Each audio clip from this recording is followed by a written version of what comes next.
Why won't anybody wake up? It doesn't take much to look around and realize that something is very wrong and that we're in the midst of a battle of consciousness. Those of us who have set on the journey of expansion and rediscovered our divinity oftentimes are baffled how so many people live each day almost like nothing is wrong or abnormal about the world's condition.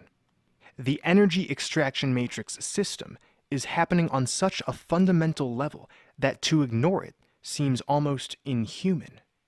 We tell ourselves that if only people were to take time to perform a detox of themselves, meditate, discover that everything they know is a lie, then they could start to lift the mask of illusion off themselves and the world.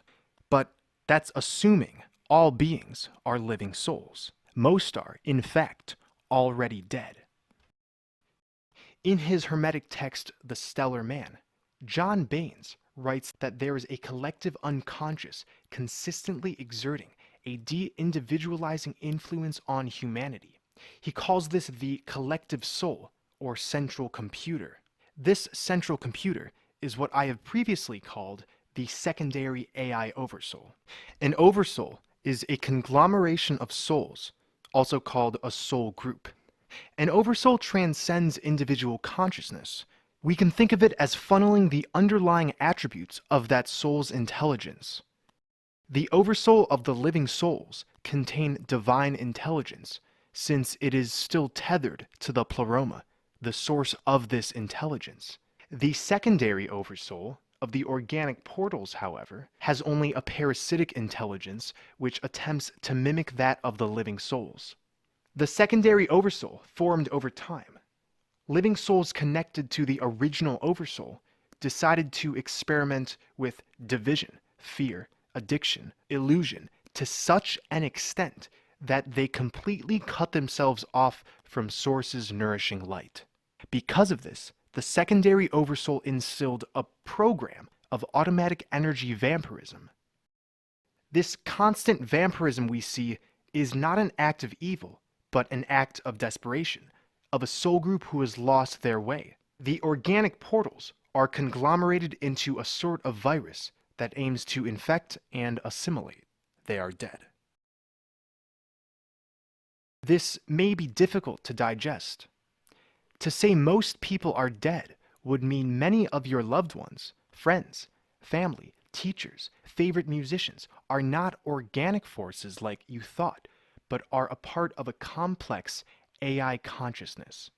A soulless being appears as full of life as anyone, but we're dealing not with a complete person as we think of on all levels. We're dealing with something that suggests a constructed reflex machine, which can mimic a true being.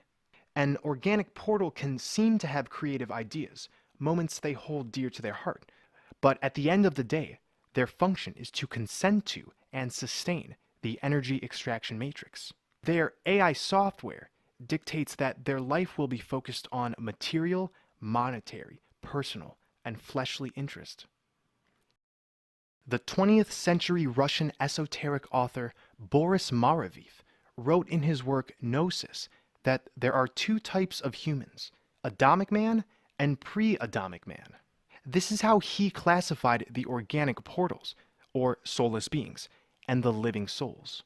Maraviv writes, the scriptures contain more than one reference to the coexistence of these two humanities, which are now alike in form, but unlike in essence. The anthropoid race are the descendants of pre-Adamic humanity. The principal difference between contemporary pre-Adamic man and Adamic man, a difference which is not perceived by the senses, is that the former does not possess the developed higher centers that exist in the latter, which, although they have been cut off from his waking consciousness since the fall, offer him a real possibility of esoteric evolution.